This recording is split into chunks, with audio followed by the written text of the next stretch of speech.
Hello বন্ধুরা, শুভ সন্ধ্যা। অনেক অনেক শুভেচ্ছা, ভালোবাসা রইল। সবাই কেমন আছো? আশা করি সবাই ভালো আছো। খুব জ্বালাতন করছিল, খুব কান্না করছিল সন্ধ্যার থেকে। রোজ করে, কিন্তু রোজ কান্না করলে এটা ভাববে না যে হয়তো ওর কোনো সমস্যা হচ্ছে, কি পেট ব্যথা করছে। আমি হয়তো 2-3 দিন যখন এরকম কান্না করেছিল, আমি কিন্তু পেট ব্যথার ওষুধ খাইয়ে দিয়েছিলাম, কিন্তু তাও কাঁদছিল। তা ভাবছি হয়তো মানে কাঁদছে কেন, হয়তো কাজ হচ্ছে না ওষুধে, কিন্তু না। তখন মনে করবে যে ও হয় ঘুমাবে। তখন কি করবে বলো তো? শুইয়ে দেবে বিছানায়, কিন্তু ঘুমাবে না, কিন্তু খুব কান্না করবে। তখন একটু খাইয়ে দেবে, দিয়ে তাও দেখো কাঁদছে, তখন কাঁধে নেবে, নিয়ে হাত এরকম মানে এখানটা এরকম চট দেবে আস্তে আস্তে আস্তে করে। তখন দেখবে আস্তে আস্তে ঘুমিয়ে পড়বে। না হলে এরকম ভাবে শুইয়ে এরকম এরকম করবে, এই যে নাচাতে থাকবে, তাহলে আস্তে আস্তে ঘুমিয়ে পড়বে। ও কিন্তু ঘুমিয়ে পড়েছে। আর বাচ্চাদের কখনো কোনো দিন কেউ ভালো বলবে না, যে কেউ যে ভালো খায় ভালো ঘুমায় এরকম বলতে নেই। ওতে মানুষের নজর লেগে যায়, তখন বাচ্চারা অন্যরকম হয়ে যায়। এরও গেছে, এর অনেকে বলে ভালো ঘুমায় এ করে, কিন্তু ও কিন্তু এখন আর ঘুমায় না, খুব কান্না করে। আর খুব মানে কষ্ট হয় আমার তখন, কারণ আমি ছাড়া তো নেওয়ার আর কেউ নেই। আমি ওর কাছে দিয়ে জাস্ট রান্নাটা সেরে নিই, কারণ আমার এখানে কেউ নেই, তোমরাই জানো।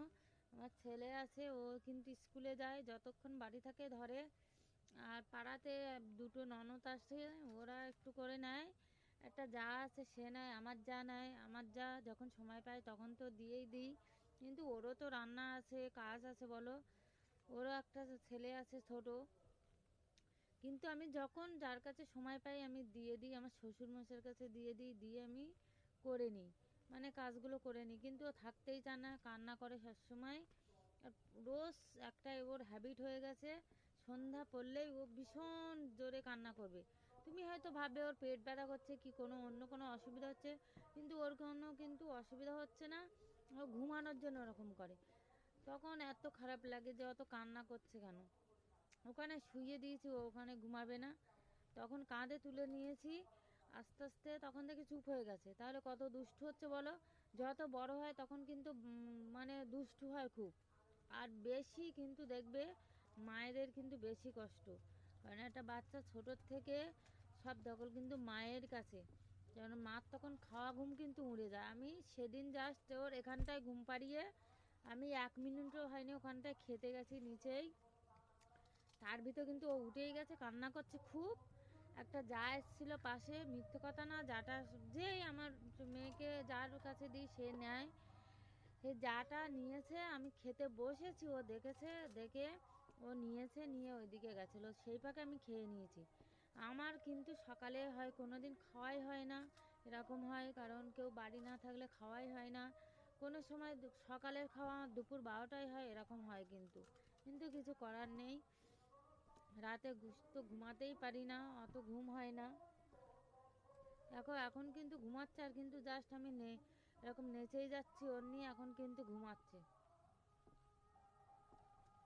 আর প্রত্যেক মায়েরা বাচ্চাদের খাওয়ানোর পরে অবশ্যই ঢেকুর তোলানো উচিত, কারণ ঢেকুর না তোলালে কিন্তু ওদের গ্যাস হয়ে যায়। খাইয়ে নিয়ে কাঁধে তুলে এরকম একটু জাস্ট আস্তে আস্তে করে চট দিলে কিন্তু ঢেকুর তুলে নেয়। আমাদেরও কাঁধে তুললেও ঢেকুর তোলে। কি এই জায়গাটা জাস্ট আলতো করে এরকম বসানো মতো করি অল্প করে, তখন ঢেকুর তুলে নেয়। তো টাটা সবাইকে। ওর প্যাম্পাস এনেছে, রাতে এই প্যাম্পাস পরাবো। সবসময় পরাই না, এখন শীতকাল বলে একটু প্যাম্পাস পরাই, আবার গরম পড়লে আর পরাবো না। টাটা সবাইকে।